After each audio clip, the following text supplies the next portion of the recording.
In the build-up and aftermath of the Week 17 Saturday matchup between the Baltimore Ravens and Green Bay Packers, a layered and evolving narrative developed around running back Josh Jacobs, his reduced role, and the broader context of Green Bay's late-season positioning.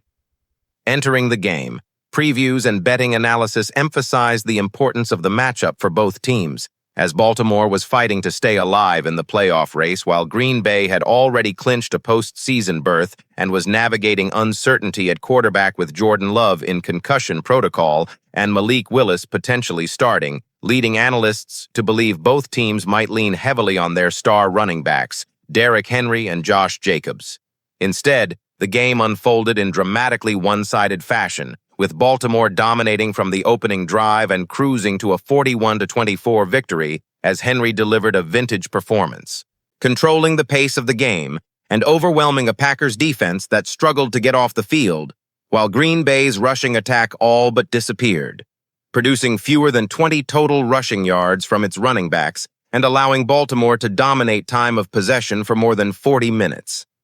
Within that blowout loss, Jacobs' minimal involvement quickly became a central talking point, as he finished the night with only 4 rushing attempts for 3 yards and 1 reception for no gain, totaling just 5 touches and not recording a single carry after early in the third quarter, a stat line that stood in stark contrast to his earlier season role as the engine of Green Bay's offense.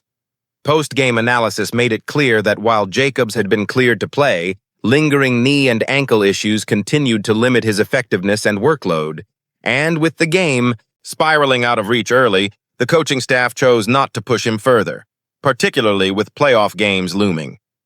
Team notes reinforced that Jacobs' usage was deliberately restricted, as Green Bay prioritized managing his health after clinching a playoff spot, a decision that aligned with the overall game script, which forced the Packers into a pass-heavy approach as Baltimore scored on each of its first 5 possessions. While Malik Willis performed admirably under difficult circumstances and connected on several explosive plays, including deep completions to Christian Watson, the Packers never found offensive balance, and their inability to establish the run made it easier for the Ravens to dictate tempo and pressure the passing game. At the same time, Baltimore's commitment to Derrick Henry proved decisive, as he consistently punished Green Bay's defense, converting short yardage situations, breaking tackles, and scoring multiple touchdowns that drained the clock and momentum.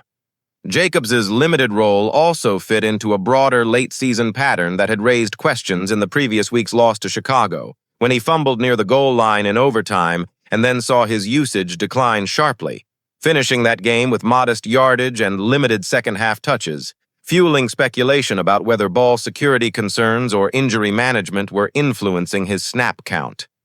That pattern repeated itself in Week 17, as Jacobs once again faded from the offensive plan, while complementary backs and the quarterback absorbed more of the workload.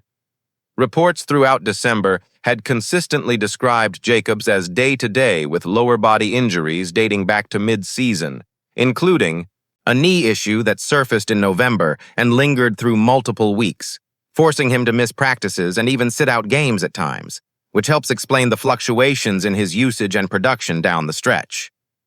Coaches had acknowledged the need to balance competitiveness with caution, especially as Jacobs battled soreness and reduced explosiveness, and with Green Bay's playoff spot already secured, the incentive to preserve him outweighed the benefit of forcing touches in a game that quickly slipped away.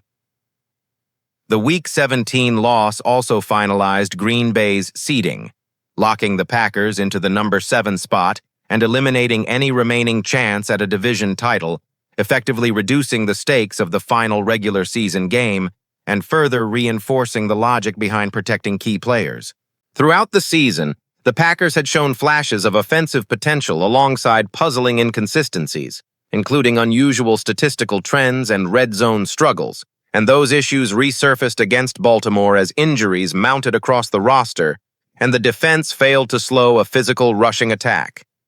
The quarterback situation further complicated matters, as Jordan Love's concussion the previous week had already disrupted offensive continuity, placing additional strain on the run game and the coaching staff's play-calling decisions.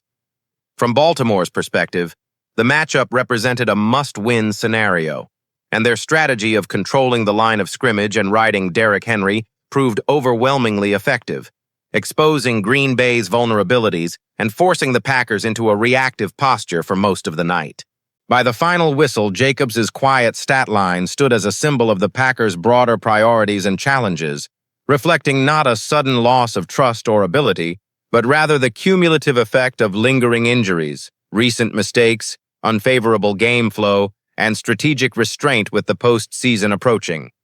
Taken together, the reports and observations surrounding Week 17 tell a cohesive story.